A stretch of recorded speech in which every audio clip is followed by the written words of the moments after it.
우리는 가끔 질문을 받습니다. 지난 청년회 수련회를 하면서도 제가 질문을 하나 받았어요. 청년 중에 한 사람이 얘기한, 목사님, 질문이 있습니다. 뭡니까?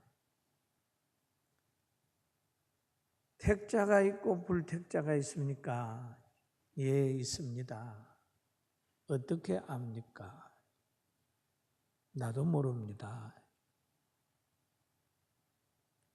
마지막에 알 수는 있지만 우리가 외모를 봐가지고는 모릅니다. 하나님이 그걸 다 덮어놨어요. 세상에 나가서 복음을 계속해서 전하는데 불택자는 복음을 안 믿어요. 택자는 하나님 말씀을 전하면 반응을 하게 되어 있습니다. 그것을 좀 빨리 알았으면 좋은데요 라고 하는 사람이 있어요. 왜냐하면 자기가 불택자에게 가서 전도를 하면 그거 다 헛수고가 될 거니까 택자를 좀 알았으면 좋겠다라고 하는 생각을 하는 사람도 있더라고요. 그러나 우리는 불택자나 택자를 알려고 하는 것보다는 성경이 우리에게 말씀하신 대로 온 천하에 다니면서 만민에게 복음 전파하는 것, 여기에만 관심을 가지면 하나님이 정리하기 때문에 거기에 대해서 궁금증을 가질 필요가 없어요. 할렐루야. 하나님은 불택자를 우리 눈에 숨겨 놨어요. 택자도 숨겨 놨어요. 우리가 천국 가는 날이 우리 눈에 숨겨져 있는 같이 또 예수님이 이 땅에 오시는 것 자체도 언제 오시는지 우리 모릅니다. 베드로후서 3장 10절에 보니까 이렇게 얘기를 하고 있죠. 주의 날이 뭐같이 오리니요? 도적같이 오리니 그날에는 하늘이 큰 소리로 떠나가고 물질이 뜨거운 불에 풀어진다. 이 풀어지고 뜨거운 불에 풀어지고 땅과 그 중에 있는 모든 일이 다 드러나리로다 라고 얘기했죠. 도적이 예고하고 오지 않습니다. 주님이 갑자기 오는데 그러나 깨어있는 사람은 대한민국에 있든지 미국에 있든지 유럽에 있든지 간에 다 주님을 영접하게 된다는 거죠. 이게 하나님의 역사입니다. 그리고 하나님께서는 우리 인간에게 필요한 것을 늘 주시길 원하시고 예수님도 사람에게 필요한 것을 주시길 원하세요. 그래서 오늘 본문 말씀에 보면은 예수님께서 제자들이 가장 필요한 것을 가지고 오셨습니다. 부활하신 예수님이 필요한 걸 가지고 오셨습니다. 오늘 본문과 요한복음 20장과 같은 내용입니다. 여러분 우리 한번 같이 보실까요? 이날 곧 안식 후 첫날 저녁 때에 제자들이 유대인들을 두려워하여 모인 곳에 문들을 닫았더니 예수께서 오사 가운데 서서 이르시되 너희에게 평강이 있을지어다 라고 얘기를 합니다. 예수님의 말 한마디는 건세가 있어요. 평강이 있을지어다 그러면 평강이 있는 겁니다. 할렐루야. 그리스도의 말씀은 건세와 또 기도의 능력을 가졌기 때문에 죽은 자를 산 자처럼 불러내는 능력이 있습니다. 죽은 나사로가 무덤에 장사된 지 며칠이 돼가지고 썩어서 냄새가 나는 상황이었습니다. 그런데 예수님이 기도하시고 큰 소리로 불러냈어요. 큰 소리로 나사로야 나오라. 부르시니 죽은 자가 수족을 배로 동인 채로 나오는데 그의 얼굴은 수건에 쌓였더라. 예수께서 이르시되 풀어놓아 다니게 하라 하시니라. 죽은 사람도 산자처럼 깨워서 내는 거예요. 또 예수님께서 이 성 저 성으로 이 동네 저 동네로 복음 전하러 다니시다가 군대 귀신 들린 사람을 만났습니다.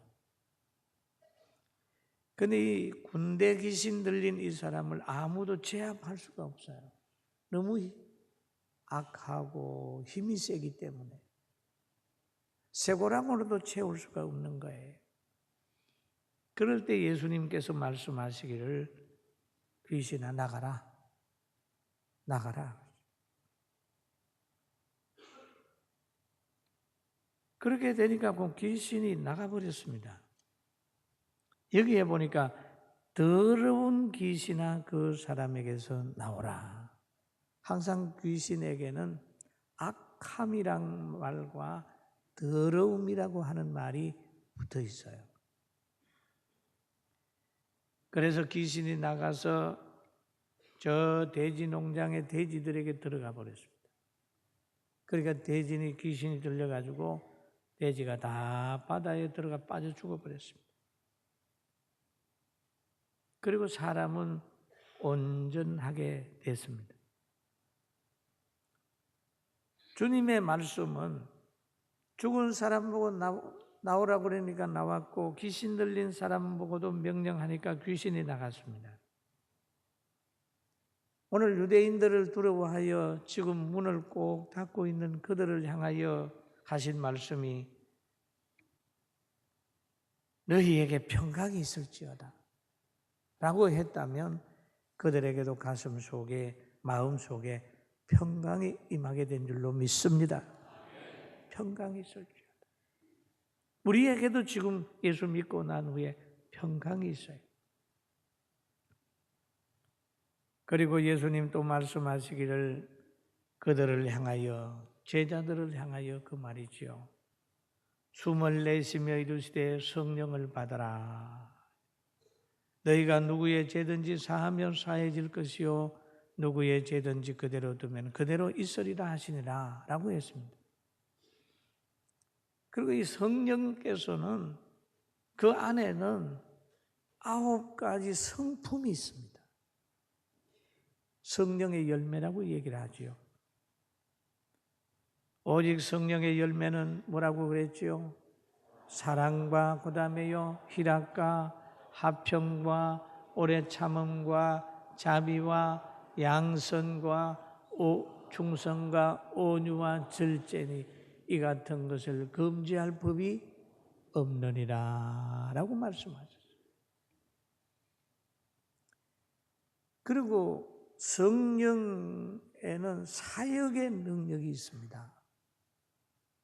사도행전 1장 8절에 보니까 오직 성령이 너희에게 임하시면 너희가 뭘 받는다고 했죠? 권능을 받는다고. 예루살렘과 온 유대와 사마리아와 땅끝까지 이르러 내 증인이 되리라 라고 하셨습니다.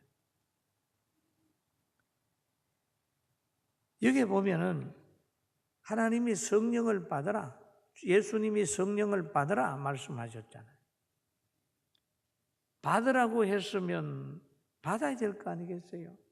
여러분 공을 던질 때에 뒷짐지고 던져봐. 그러면 공이 머리에 맞을 수도 있잖아요. 야구공을 시게 던지면 그룹을 가지고 탁 준다고 그러면 받아야 되거든요. 받아야 되거든요. 밥을 준다고 그러면 밥그릇 가지고 받고, 물을 준다고 그러면 물통 가지고 받고, 뭘 준다고 그러면 감사하게 받아야 되지 않겠습니까? 것을 준다 그러면 차를 가지고 가서 실어 올 준비를 해야 되지 않겠어요? 받는 사람은 그 받는 자세가 있습니다. 모세를 하나님이 저 산에 올라오게 해서 십계명을 줄 때 금식을 시키면서 십계명을 주지 않습니까? 복을 줄 때라도 그 복 받을 그릇을 만들고 주시잖아요. 그런데 오늘 성령을 받으라. 그럼 어떻게 받으면 될까요? 성령 받는 방법을 베드로 사도행전 2장 38절에 이렇게 얘기를 합니다. 베드로가 이르되 너희가 회개하여 각각 예수 그리스도 이름으로 세례를 받고 죄 사함을 받으라. 그리하면 성령을 선물로 받으리니 성령을 받으리니라고 얘기를 합니다. 자기가 죄인임을 깨닫고 예수 그리스도를 나의 구주로 고백하고 그리스도의 보혈로만 내 죄가 사해 주는 걸 믿고 회개하는 사람 성령을 받는 겁니다. 할렐루야. 그렇게 받는 거예요. 성령을 받으면 너무너무 좋잖아요. 그 안에서 평강이 생기는 거예요. 성령을 받으면 가정이 행복해집니다. 왜냐하면 사랑이 있기 때문에, 희락이 있기 때문에, 화평이 있기 때문에, 본인도 가정도 가족도 교회도 사회도 성령의 사람이 있는 곳에는 굉장히 행복해져요.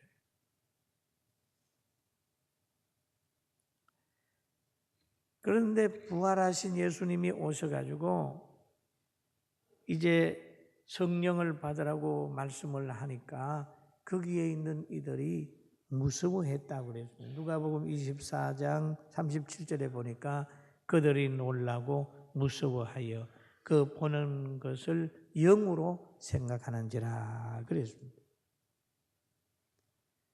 여러분 우리가 부활의 사실을 여자들이 전하고 또 제자들이 전한 것으로 얘기가 됩니다마는 자신이 부활했다고 하는 것을 예수님이 적극적으로 전했어요. 내가 부활했다. 너희는 나의 옆구리를 보고 나의 이 못자국을 보고 믿음 없는 사람이 되지 말고 믿음 있는 사람이 되라. 이렇게 예수님이 50일 동안 적극적으로 자기를 나타내 주었습니다. 그런데 부활하신 예수님이 왔는데 제자들이 여기 보니 놀라고 무서워하여 왜 믿음이 없어서 그런 것입니다. 왜 놀라고 무서워했을까요? 이들은 이성의 사람이었습니다. 여러분 이성의 사람은요 죽은 사람 살아났다고 하면 믿지 않습니다. 왜냐하면 못 봤으니까. 지금까지 여러분 무덤에 장사 지냈던 사람이 살아나서 여러분에게 찾아온 분이 있습니까? 역사적으로 한 번도 없습니다. 예수님밖에 안 계셔요. 그러니까 그것 때문에 가슴에 죽은 사람은 무덤에 들어가면 썩는다 라고 하는 그런 관점을 가지고 있기 때문에 예수님이 나타나 말씀하셔도 영으로 생각했다 그랬습니다. 생각. 여러분, 우리는 생각을 해요. 생각은 자유입니다. 그런데 자기 생각이 맞는 것도 있지만 안 맞는 것도 있단 말이에요. 지금 여기에 제자들은 예수님을 영으로 생각했지만 제자들의 생각은 맞지 않았어요. 예수님은 영이 아니라 육체로 지금 부활해 오신 겁니다. 할렐루야. 아멘. 내 생각은 이렇다. 그 생각 틀릴 수도 있어요. 생각은 정보에 의해서 결정이 되는 겁니다. 자기 생각이 맞다고 고집할 거 없어요. 얼마든지 틀릴 수 있어요. 그리고 만든 생각도 있을 수 있어요. 신약의 마태복음 1장 18절에 보면 이런 내용이 나와요. 마리아가 성령으로 잉태됐어요. 그런데 성령으로 잉태된 상태에서 약혼한 남자에게 가서 나타났더니 남자가 깜짝 놀라는 거예요. 그런데 그 내용을 보면은 요셉은 의로운 사람이라 드러내지 아니하고 가만히 끊고자 했다는 말이 있어요. 가만히 끊고자 생각할 때에. 그럼 요셉이 지금 생각을 하는 거예요. 드러내지 않고 가만히 끊고자. 이 생각은 요셉의 생각이에요. 그럴 때 하나님이 천사를 보내가지고 요셉아, 너의 아내가 부정한 여인이 아니라 그에게 성령으로 잉태됐다 라고 하는 얘기라고 쭉 설명을 하니까 요셉이 마리아를 데리고 와서 그 아이가 태어나기까지 동침하지 않았다라고 하는 말씀이 있습니다. 여러분, 우리는 누구에게 들은 말 이런 것 가슴에 자리 잡지 말게 하고 하나님의 말씀이 여러분의 생각이 되기를 주의 이름으로 축원합니다. 하나님의 뜻이 여러분의 뜻이 되기를 주의 이름으로 축원합니다. 우리는 이 땅에 살아가면서 내가 생각하는 것이 과연 복음적인지 진리 안에서 이루어진 것인지 아니면 잘못 된 사람이 던져준 지식이 꼬만 가슴에 가치관을 가지고 만들지 않았는지 잘 살펴보시기를 주님의 이름으로 축원합니다. 그래서 예수님이 그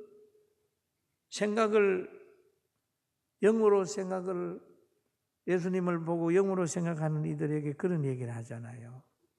어찌하여 두려워하며 어찌하여 마음에 의심하느냐?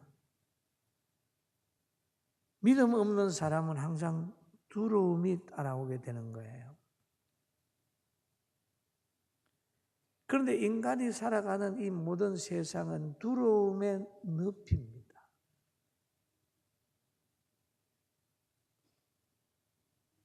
믿는 사람에게는 더 어려울 수도 있어요. 이스라엘 백성을 우리가 생각을 해봅니다. 애굽에서 나왔어요. 홍해 건너서요. 강야에 갔습니다. 강야에 가서 애굽에 살던 그런 습관을 가지고 살려고 하면 아침 저녁으로 통곡을 하는 거예요. 애굽에서는 땅을 파고 씨를 심고 또 김 메고 해서 풍성한 열매를 기다리는 거예요. 여러분, 농부가 왜 여름에 즐겁고 봄에 땀 흘리면서도 씨 뿌립니까? 가을을 기대하기 때문이잖아요. 그런데 강야에 들어가 버리니까 김 멜 수도 없고 씨 뿌릴 수도 없는 거예요. 그러면 환경을 보게 되면은 늘 강야에. 뭔가 자기의 꿈을 펼칠 곳이 없는 거예요. 그런데 이 강야 같은 곳에 간다면 눈을 들어야 됩니다. 하나님을 봐야 됩니다. 할렐루야. 강야를 보는 것이 아니라 눈을 들어서 저 낮에는 구름 기둥으로 인도하시는 하나님을 보고 밤이면 불 기둥으로 인도하시는 하나님을 보고 이성적으로 설명 안 되는 그것을 가르쳐 주는 모세를 바라보고 때가 되면 내려오는 만나를 바라보며 메추라기가 날라왔을 때에 하나님의 선물인 줄 알고, 여기에는 우리가 광야에서 오래오래 살 곳이 아니라 얼마 있지 아니하면 하나님이 약속한 가나안 복지, 젖과 꿀이 흐르는 곳에 갈 수 있다고 하는 기대를 가지고 하나님의 약속을 믿는다고 하면 하루하루 찬송이고 설레임입니다. 할렐루야. 사랑하는 성도 여러분, 여러분은 세상의 여론이나 어떤 사람의 생각보다 더 우선해야 될 것이 여러분이 사랑하는 하나님의 말씀입니다. 아멘. 이 말씀입니다. 부활의 주님을 만나면 우울했던 사람이 환하게 웃을 겁니다. 부활의 주님을 만난 사람들은 늘 범사에 감사하는 사람으로 바꾸어지는 겁니다. 그런데 하나님께서 예수님을 보냈고 예수님을 만난 사람 행복해지고, 예수님을 부활하신 예수님을 만난 사람은 평강을 얻게 되는 거예요. 그런데 예수님께서 평강을 주신 다음에 그 평강을 가지고 그냥 살게 한 게 아니에요. 평강을 받았으면 평강을 나누어 줘야 될 사명이 있는 겁니다. 할렐루야. 그리고 평강은 믿음의 산물로 얻는 거예요. 영혼의 깊은 곳에서 흘러나오는 거죠. 여러분, 찬송가 중에 주 예수보다 더 귀한 것 없네, 이거를 깨달으면요 참 마음의 평강이 있습니다. 여러분 중에 교회도 정하지 못하고 하나님의 말씀이 믿어지지도 않고 믿는다고 하면서 늘 갈등하고 계시는 분 계십니까? 정말 고생 많이 하십니다. 심령의 근심은 뼈를 마르게 한다고 그랬어요. 이제 갈등 다 없이 하고 기뻐하면서 예수님 영접하고 진리 말씀 따르면서 즐거움을 가져서 마음의 병, 지식의 병, 육체의 병 다 치료받고 행복하게 지내시기를 주님의 이름으로 축원합니다. 축원합니다. 평강을 주신 주님께서 하신 말씀이 있어요. 내가 너희를 세상에 보낸다. 요한복음 20장 21절에 보니까 예수께서 또 이르시되 너희에게 평강이 있을지어다 라고 말씀하셨어요. 그리고 하신 말씀이 아버지께서 나를 보내신 것 같이 나도 너희를 보내노라. 평강을 준 다음에 아버지께서 나를 보내심 같이 나도 너희를 보낸다. 구원사역하러 보낸다. 그 말씀. 마태복음 10장 12절에서 13절 보면 같이 봅니다. 또 그 집에 들어가면서 평안하기를 뭐 하라고 그랬죠? 빌라 하는 거죠. 어디에 가든지 평안하기를 빌라. 그 집이 합당하면 너희 빈 평안이 거기 임할 것이요 만일 합당치 아니하면 그 평안이 너희에게 돌아올 것이니라. 그래서 그 말은 뭡니까? 빈 평안은 꼭 어디 누구에게든지 임한다. 헛수고는 없다 그 말이잖아요. 예? 평안을 실컷 빌었는데 누구에게 계속 축복을 했는데 그 사람이 복을 못 받았어요. 그렇다고 해서 너가 빈 복이 평안이 없어졌느냐? 그 사람 못 받으면 너에게 돌아오니까 열심히 축복하는 생활을 하라. 여러분 이제 만난 사람마다 축복하고 사랑하고 믿음 키워주고 행복하게 살도록 도와줍시다. 아멘. 그렇죠. 평안으로 심으면 평안으로 거두고 또 주님이 주신 우리는 평안을 가지고 열심히 삽니다. 요한복음 14장 27절에 그랬잖아요.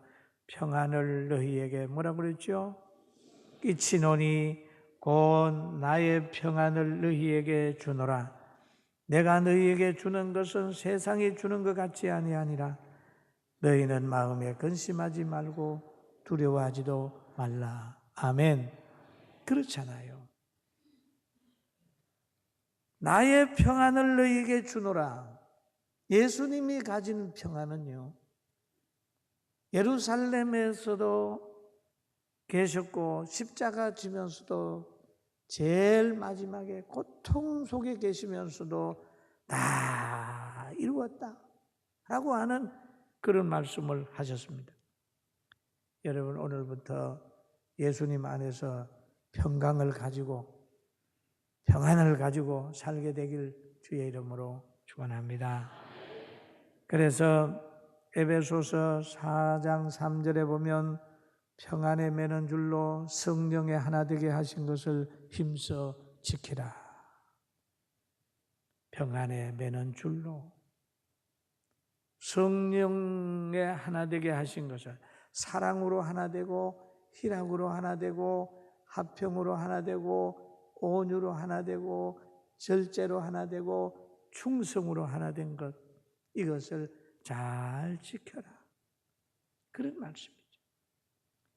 여러분, 오늘 예배드리고 크게 평안하시고 집으로 돌아가시더라도 온 가문을 평안하게 만들려고 칭찬하는 말, 사랑하는 말, 그리고 남을 축복하는 말 많이 하셔서 여러분이 가는 곳곳마다 여러분이 가진 그 평안을 나누어 주는 복 있는 분들 되기를 주의 이름으로 축원합니다.